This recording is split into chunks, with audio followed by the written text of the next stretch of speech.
Hello guys! Welcome again sa aking vlog.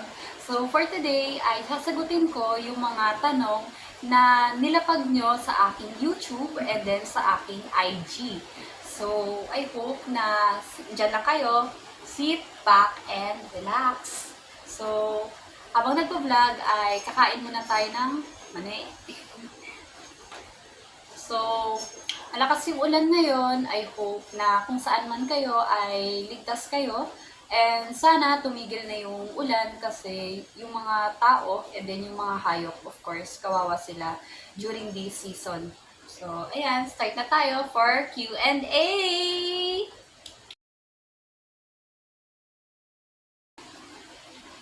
So, ayun guys, sinuot ko lang ang aking mahiwagang salamin and kinuha ko lang yung phone ko kasi dito ko titingnan yung mga tinanong nyo sa aking IG at saka sa aking YouTube channel. So, ayun na, start na tayo, okay? So, sa unang tanong, ano pong major nyo and why did you choose it? So, ang major ko po ay kasalukuyan po akong nag-aaral ng nursing. And I hope na makatapos soon. And next is, how do you manage your time with classes, vlogging, and personal life? Of course, yung study pa lang, pagod ka na. Kasi syempre, nag-aaral ng nursing. Pero kinakaya naman na pagsabayin yung personal life, yung vlogging, and then yung school. Kasi I find my way para magkaroon ng time for relaxation, fun, magkaroon ng knowledge sa school, and then of course na makapag-entertain through vlogging. So ayan, for the third question naman, so any study tip that work for you? So ako kasi, pagdating sa school, hands-on talaga ako kasi hindi rin biro yung tuition fee, hindi rin biro yung gagawin sa school. Ang dami talagang gagawin. Mga return demo pa lang, mga exam pa lang. So, kailangan maging hands-on ka siguro.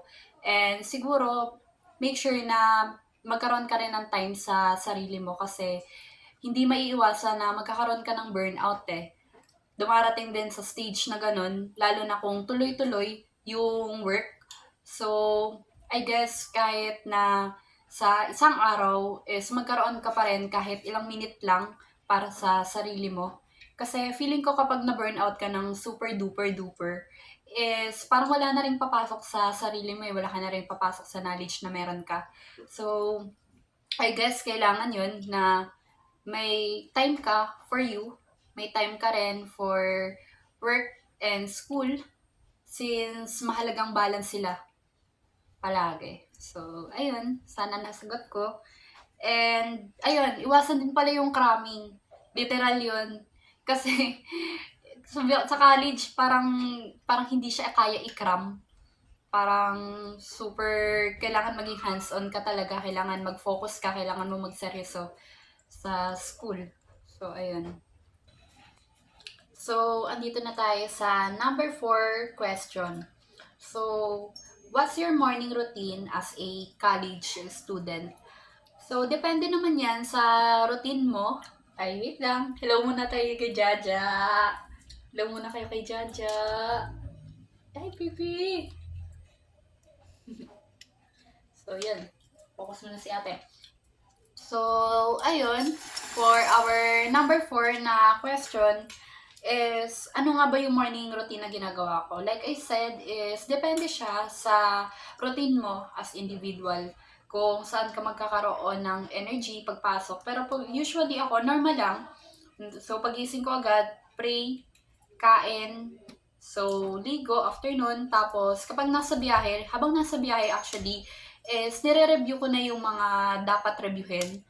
Kasi mali mo, may mga biglaang quiz. Madalas yan sa college, yung mga biglaan na quiz, na mga activity. So, kailangan maging ready ka. And, para na rin meron kang bagong knowledge pagpapasok ka, di ba? So, next, anong dream travel destination mo? So, ako, sa Pilipinas siguro, marami. So, gusto kong maranasan yung makatravel ng bawat lugar. Halimbawa, Region 1 to Region gusto kong matry yun. And then, gusto ko rin sa ibang bansa, of course. Lalo na sa Korea or sa Japan and then sa Switzerland. Sila yung gustong-gusto ko talaga. And then, next, where was your last trip?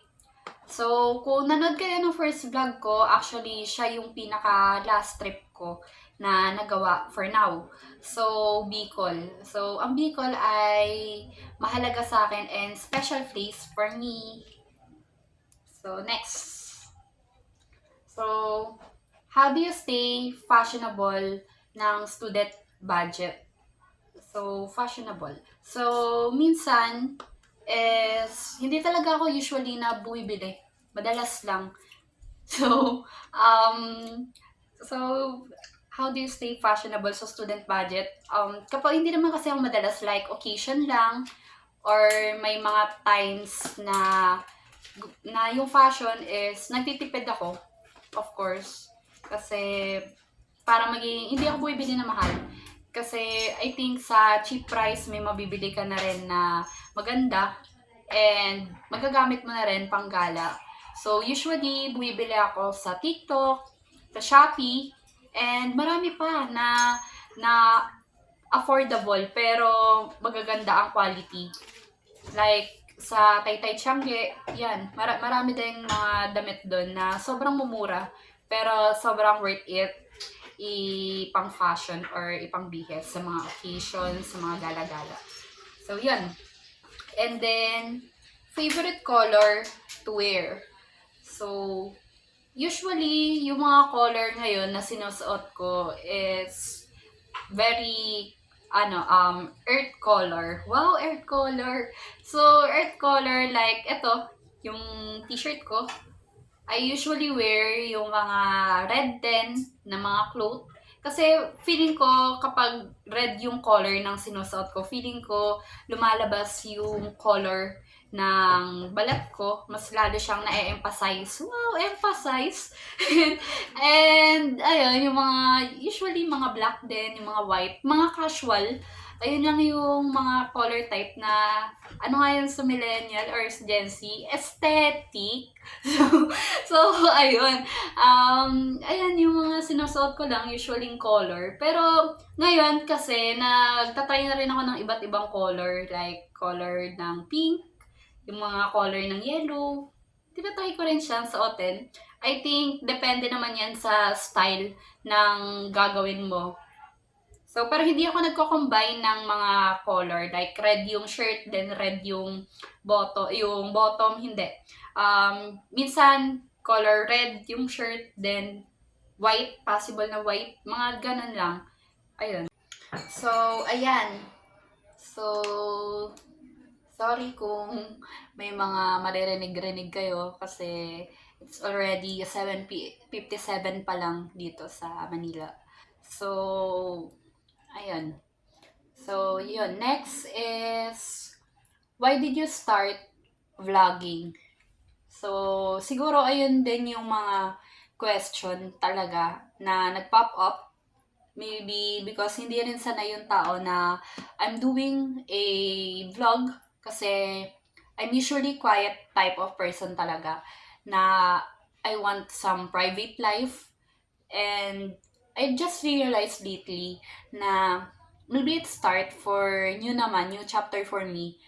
And I want to keep these beautiful memories together with you. Aww. And ayun, no, so na-realize ko lang siya nung umuwi ako sa Bicol. So, I think time is very precious and you can't go back sa mga time na yon, but at least na nakikita mo yung mga nangyari before. And I think it's like very grateful na magkaroon ng YouTube. And ayun, so ayun, sana nasagot ko siya. And do you vlog every day or weekly? So to be honest guys, I can't do a daily vlog because of my schedule sa school. Pero I can do weekly vlog as soon as I can naman po. And then, um, what makes you confident? So what makes me confident? Am I confident? I don't know. but yeah, I'm trying my best to be confident po as I am. So I think being confident kasi alam ko sa sarili ko na who I am, I know ano yung weakness ko and yung strength ko and ano yung mga wini-work ko pa sa sarili ko to be this type of person. So day by day, I choose to be with myself to wear my confident. And I think yung pagiging confident, hindi naman siya minamadali. It has a process din.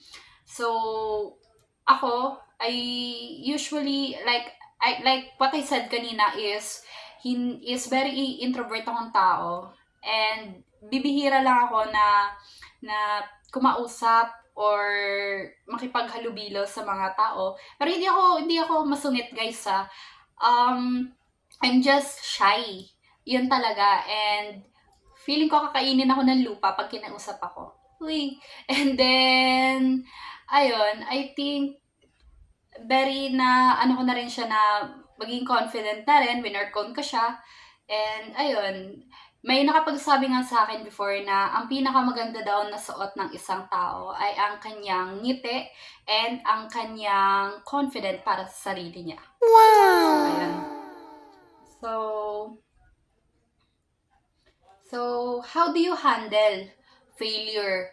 So, of course, hindi naman laging perfect ang buhay. Laging may failure, laging may problema, laging feeling mo palpak na palpak ka. Of course, kahit na gaano ka confident sa sarili mo, may mga times pa rin na andun yung heartache. And I think na kahit ako, nararanasan ko rin siya very lately, lalo na nung nag-college ako. Pero I just realized na yung failure is part siya ng success.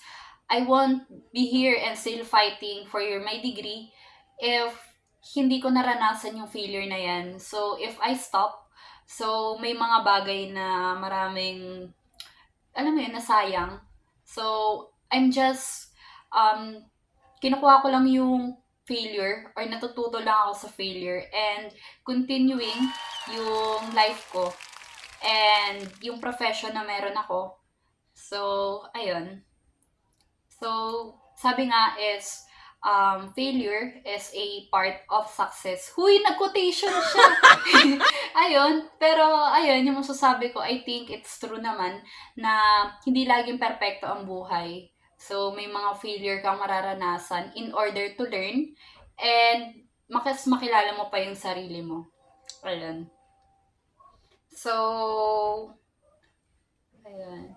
Ano ba ang pinaka-difficult na kalagayan mo ngayon as a nursing student and paano mo siya na-manage? So, I think marami talaga na problem when it comes sa nursing. Siguro, una na dyan yung tuition fee. So, second is yung wala kang sleep. Literal, I thought na, bakit pa sa'yo pupuyat-puyat yung ganyan-ganyan. Then, I-realize na nasa posisyon na nila ako na, nga, may mga return demos pa kasi na kailangan na asikasuhin. May mga exam, may mga quiz, sabay-sabay yan, guys. So, I think it matters na kahit na tawag dito, na kahit mahirap is chino-choose mo pa rin and tinatanong mo pa rin sa sarili mo na why did I choose this profession? Kasi kung ano mo lang kasi trip mo, please think it wisely. So kung kailangan man na doblehin mo yung pagko-consider sa profession na want mo is tanungin mo muna talaga yung sarili mo if you are with this path, if gusto mo siya, ganun. And then, ito. what is your advice sa mga aspiring nursing student din na kagaya mo? So, ayun din, kagaya ng sinabi ko kanina na make sure lang sa sarili nyo na ilalaban nyo siya. Wow, ilalaban niyo siya. And sa tingin ko is, um, sa mga aspiring na nursing student din, so, tingnan nyo muna talaga sa sarili nyo kung ito talaga yung path na gusto nyo. Yun. And then, so, do you have any thought ga na course? So, meron din naman. So, dati talaga gusto ko talaga is mag-law. So, I think second choice ko lang din yung nursing. And then, parang, actually, I don't know why I choose nursing profession if I'm going to ask siya sa sarili ko. Pero, lately, I just realized na being a nursing student, I wanted to help other people as well. And, na I want to become a part na makakatulong ako in the society itself. Wow, society itself.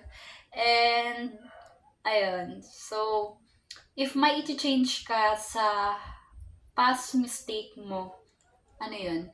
So, I have a lot of past mistake na I do. And I think everyone is making their own mistake din naman.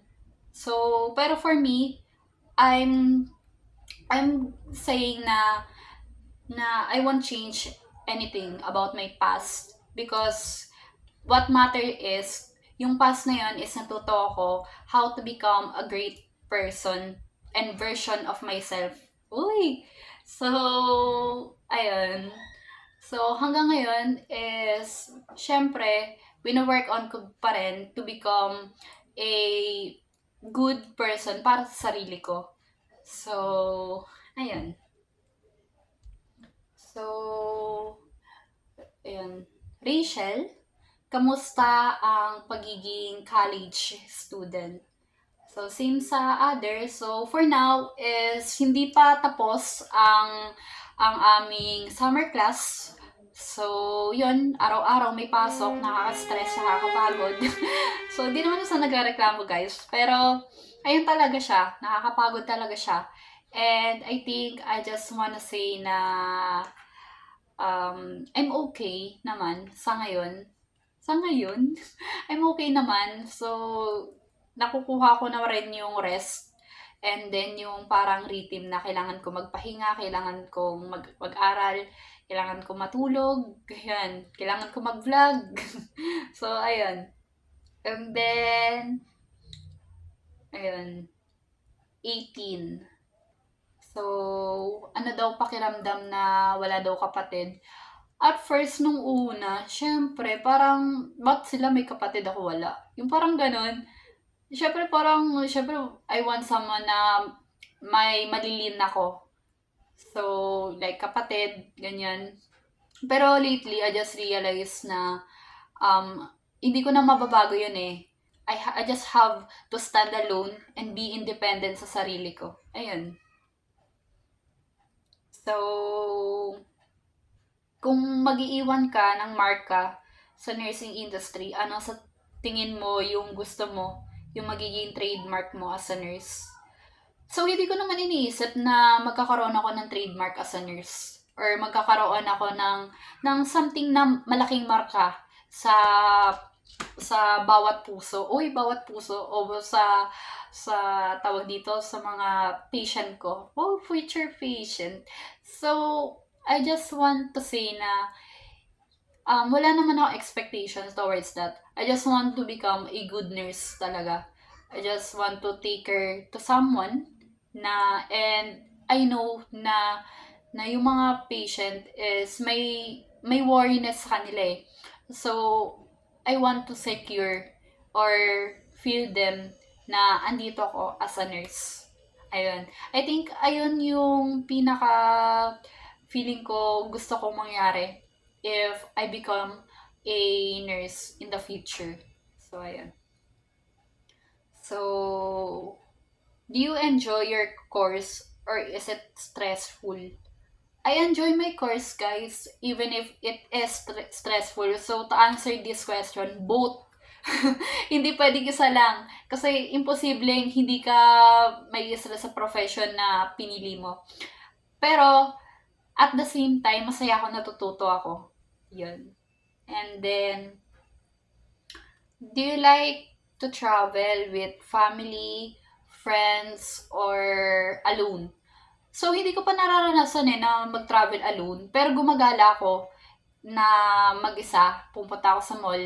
So, after class, usually pupunta ako sa mall. Nag-iikot-ikot lang. Pero yung sabihin mong gala na pupunta ako sa place sa ganito, ako lang, hindi ko pa siya natatry. But I try na with friends and with family. And I think I like naman na makasama rin yung and mag-create din ng memories with them. Pero I'm hoping na I can do alone. And, ayun. Ang cute ni Jaja, oh. Kita nyo, guys. So, yun. So, are you single? Walaan nyo. So, actually, I am. Tanong ko, isip pa siya ng matagal.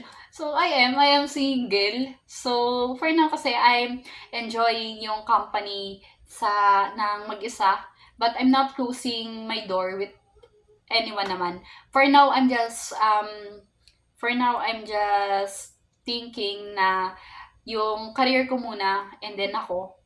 And then, I'm enjoying talaga a lot. So, hindi naman natin masasabi yung future eh. So, that's why I won't close my door to anyone naman. Ayun. Ayun. So, may nagtanong pa dito, isa. Hapin ko lang, guys. So, tinanong niya. So, shout out sa kaibigan kong si Charles. Siya yung nagtanong neto. So, paano jumowa ng pogi? Step by step in 2025. Ate ko, wala nga akong jowa. So, di ko masasagot yan. Ayun.